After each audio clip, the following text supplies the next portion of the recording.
काबा की टूटी दीवार बनाने लगे तो एक दीवार पर कुछ अजीब सा लिखा हुआ था। उन्होंने ये पढ़ने की कोशिश की लेकिन ये अरबी में नहीं किसी और जबान में लिखा हुआ था। आखिर एक यहूदी ने आके इनको बताया कि यहूदियों की जबान अरामेक है और इस पर लिखा है I am Allah the Lord of बक्का।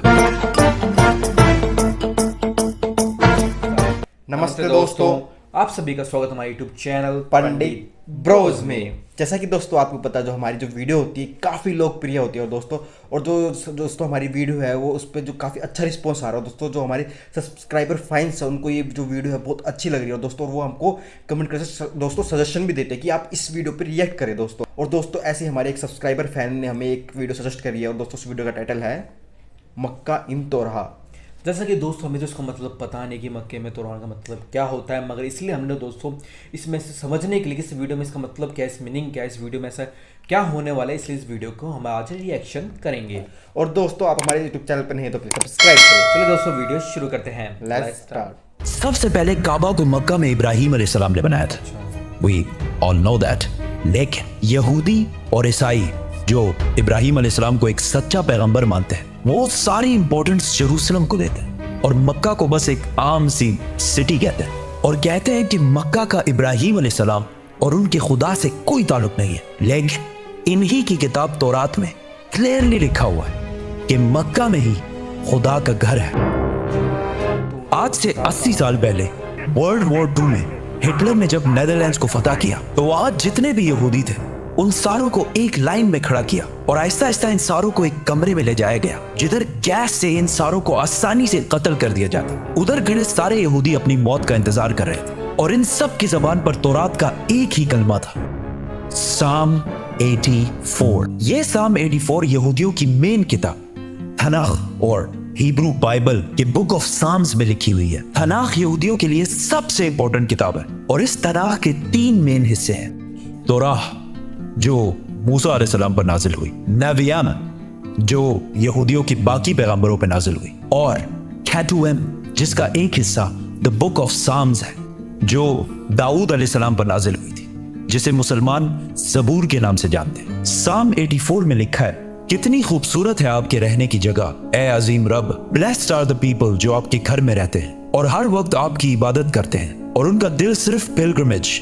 हज की तरफ होता है। जब वो बक्का के खुश्क वादी के पास से गुजरते हैं, बक्का तो वो उस वादी को स्प्रिंग्स चश्मों में बदल देते हैं। They go from strength to strength, जिसका असली हिब्रू तर्जुमा है they go from mountain to mountain. यहूदियों की इस किताब में क्लियरली लिखा है कि खुदा का एक घर है बक्का की खुश्क वादी में और उसके पास चश्मा भी है और वहां लोग पहाड़ से पहाड़ की तरफ जाते हैं। ये क्लियरली काबा की बात हो रही है जो मक्का में है, जिसके पास जमजम का कुआं है और लोग सफा के पहाड़ से मरवा की तरफ जाते हैं। लेकिन यहां तो लिखा है कि अल्लाह का घर मक्का में है।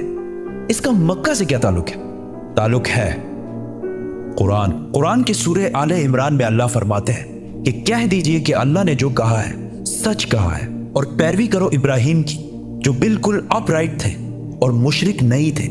यकीनन पहला घर जो लोगों के लिए बनाया गया अल्लाह की इबादत के लिए वही है जो मक्का में है, बरकत वाला और हिदायत का सेंटर है सारे जहानों के लिए। तो ऐ किताब वालों, तुम क्यों अल्लाह की आयतों से इनकार करते हो? कुरान और तौरात दोनों ने मक्का को मक्का नहीं बल्कि बक्का कहा है और बक्का मक्का का ही पुराना नाम है। मुसलमानों का पहला किबला मक्का के बजाय जेरूसलम में बैतुल मुकद्दस था। एक दिन मदीना में रसूलुल्लाह सल्लल्लाहु अलैहि वसल्लम मस्जिद में नमाज पढ़ा रहे थे कि अचानक अल्लाह की तरफ से हुक्म हुआ कि जहां भी हो अपना रुख बैतुल मुकद्दस से फेर कर मक्का में काबा की तरफ करो। तो रसूलुल्लाह सल्लल्लाहु अलैहि वसल्लम नमाज के दौरान ही 180 डिग्रीज काबा की तरफ टर्न हुए और पीछे खड़े सारे सहाबा ने भी ऐसा ही किया और इस तरह पहली दफा मुसलमानों का नया किबला बना। तो यहूदियों ने कहा कि मुसलमानों ने असली किबले बैतुल मुकद्दस को छोड़कर पता नहीं कहां से एक नया किबला इजाद कर लिया। यहूदी और हिस्टोरियंस दोनों इस बात को मानते हैं कि जेरूसलम में यहूदियों का पहला टेंपल सुलेमान अलैहिस्सलाम ने आज से 3000 साल पहले बनाया था, जबकि मक्का में काबा को इब्राहिम अलैहिस्सलाम ने बनाया था जो सुलेमान अलैहिस्सलाम से भी हजारों साल पहले गुजर चुके थे। तो मुसलमानों ने एक नया किबला इजाद नहीं किया बल्कि असली किबले की तरफ वापस गए हैं।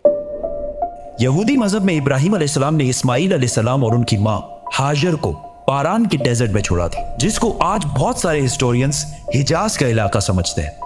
और इसी हिजाज में मक्का भी वाक़ है। यहूदियों के रिलीजन में इस्माइल अलैहिस्सलाम की इतनी इंपॉर्टेंस नहीं है जितनी इसहाक अलैहिस्सलाम की है। और वो कहते हैं कि इब्राहीम अलैहिस्सलाम को इसहाक अलैहिस्सलाम को ज़िबा करने का हुक्म दिया गया था, इस्माइल अलैहिस्सलाम को नहीं। लेकिन वो हमेशा से इस्माइल अलैहिस्सलाम और उसकी औलाद को नेक और सच्चे लोग मानते हैं। और इसका अंदाजा इस मूवी के क्लिप से होगा जो यहूदियों ने मूसा अलैहिस्सलाम पर बनाई थी। जब मूसा अलैहिस्सलाम मिस्र से भागकर जैथरो के पास पनाह लेते हैं तो जैथरो उनसे कहते हैं, Abraham is the father of many nations. We are the children of Ishmael, his firstborn. We are the obedient of God. काबा को बनाने के बाद मक्का का पहला नाम बक्का था और यहाँ ज्यादातर इस्माइल अलैहिस्सलाम की औलाद आबाद थी। जैसे जैसे वक्त गुजरता गया, आहिस्ता आहिस्ता बहुत सारे और ट्राइब्स भी मक्का में रहने लगे और यहाँ का नाम बक्का से मक्का में बदल गया। और ऐसा हिस्ट्री में बार बार हुआ है, जैसे बॉम्बे और मुंबई। आहिस्ता आहिस्ता लोग असली रिलीजन को छोड़कर बुतों की इबादत करने लगे और काबा को भी अजीब अजीब बुतों से भर दिया। रसूलुल्लाह सल्लल्लाहु अलैहि वसल्लम की उम्र जब 35 साल थी तो एक दिन बारिशों की वजह से काबा की छत अचानक गिर गई। तो मक्का के लोगों ने काबा को दोबारा बनाने का इरादा किया, लेकिन सिर्फ हलाल पैसों से। जैसे ही वो काबा की टूटी दीवार बनाने लगे तो एक दीवार पर कुछ अजीब सा लिखा हुआ था। उन्होंने ये पढ़ने की कोशिश की, लेकिन ये अरबी में नहीं, किसी और जबान में लिखा हुआ था। आखिर एक यहूदी ने आके इनको बताया कि यहूदियों की जबान अरामीक है और इस पर लिखा है, I am Allah the Lord of बक्का। और ये मैंने तब बनाया था जब मैंने आसमान और जमीन और चांद और सूरज को बनाया था, और ये तब तक कायम रहेगा जब तक इसके 2 पहाड़ कायम है। और आज भी काबा के गिलाफ के ऊपर मक्का नहीं बक्का लिखा हुआ है। काबा जब दोबारा मक्का वालों ने बनाना शुरू किया तो सारे कबीलों की आपस में लड़ाई शुरू हो गई। कौन सा कबीला हजर अस्वद को उसकी असली जगह पर लगाएगा? तो आखिर कुरैश के सबसे बड़ी उम्र वाले शख्स ने कहा कि जो भी नेक्स्ट काबा के दरवाजे से एंटर होगा वही डिसाइड करेगा। एंड अचानक रसूलुल्लाह सल्लल्लाहु अलैहि वसल्लम काबा में दाखिल हुए और वो पैगंबर नहीं थे इस टाइम। तो सब ने कहा कि हमें मंजूर है, क्योंकि मोहम्मद सबसे ज्यादा सादिक और अमीन है। तो रसूलुल्लाह सल्लल्लाहु अलैहि वसल्लम ने इनकी लड़ाई खत्म करने के लिए हजर अस्वद को एक चादर के दरमियान में रखा और सारे कबीलों को कहा कि इस चादर को साइड से पकड़ लो। और जैसे ही वो उस जगह पहुंचे तो रसूलुल्लाह सल्लल्लाहु अलैहि वसल्लम ने हजर अस्वद अपने हाथों से काबा के अंदर फिट किया। लेकिन काबा इस टाइम भी 360 बुतों से भरा हुआ था और काबा की चाबी उस्मान बिन तलहा के पास थी। पैगंबर बनने के बाद एक दिन रसूलुल्लाह सल्लल्लाहु अलैहि वसल्लम उस्मान बिन तलहा के पास आए और उनसे काबा की चाबी मांगी। तो उन्होंने कहा कि काबा की चाबी और आप। तो रसूलुल्लाह सल्लल्लाहु अलैहि वसल्लम ने उस्मान बिन तलहा से कहा कि याद रखो, एक दिन तुम काबा की चाबी मेरे हाथ में देखोगे और मैं जिसे चाहूंगा ये चाबी दूंगा। तो उस्मान बिन तलहा ने कहा कि अच्छा, तो वो कुरैश के लिए सबसे बदतरीन दिन होगा। तो रसूलुल्लाह सल्लल्लाहु अलैहि वसल्लम ने कहा कि नहीं, वो दिन कुरैश के लिए सबसे इज्जत वाला दिन होगा। इस वाकये के कुछ ही साल बाद आखिर रसूलुल्लाह सल्लल्लाहु अलैहि वसल्लम ने 10,000 मुसलमानों के साथ मक्का को फतह कर लिया और काबा के अंदर मौजूद सारे बुतों को तोड़ दिया और काबा की चाबी उस्मान बिन तलहा को वापस कर दी। इसके बाद मुसलमान अरब के सबसे पावरफुल फोर्स बन गए। लेकिन मक्का को फतह करने के सिर्फ 14 दिन बाद मुसलमान अपनी जिंदगी की सबसे मुश्किल जंगों में से एक के लिए हुनैन की तरफ रवाना हो। सब्सक्राइब। दोस्तों ये वीडियो देखिए, वीडियो में देखिए हमें सभी वर्ड का जो मीनिंग समझ में आ गया, जिसमें तोरहान का मीनिंग होता है।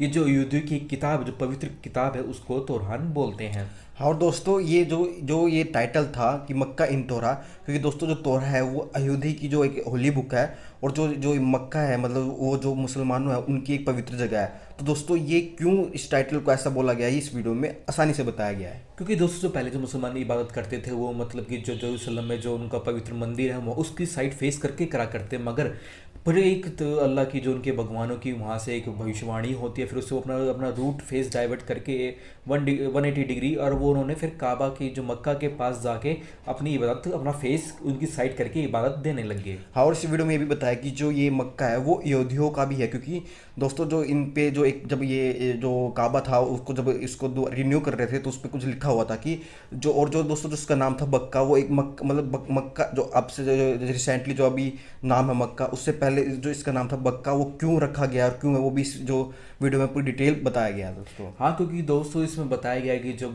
भगवानों ने इस मंदिर को बनाया तो ऊपर से जो आसमानों से जो पत्थर आया था उस पत्थरों पे ये बात लिखी हुई थी कि इसका नाम बक्का है इसमें, क्योंकि वो उसमें यहूदियों की भाषा में लिखी गई, तो एक यहूदी ने उसको पढ़ा भी था और इस पे ये फिर लोगों ने इसको समझा भी और इसका नाम पहले बक्का था, फिर इसको लोग आने लग गए, मतलब कि बाहर से आने लग गए, अपने करवट जो इस्लामिक लोग थे वो आके यहाँ पे रहने लग गए, फिर वहाँ से इसका नाम मक्का पड़ गया। हाँ दोस्तों, थी मेरी आज की वीडियो, आपको पसंद आए तो लाइक करें, शेयर करें, सब्सक्राइब करें और दोस्तों कमेंट से मुझे बताएं नेक्स्ट वीडियो की चीज़ पे बनाएं। नमस्ते दोस्तों।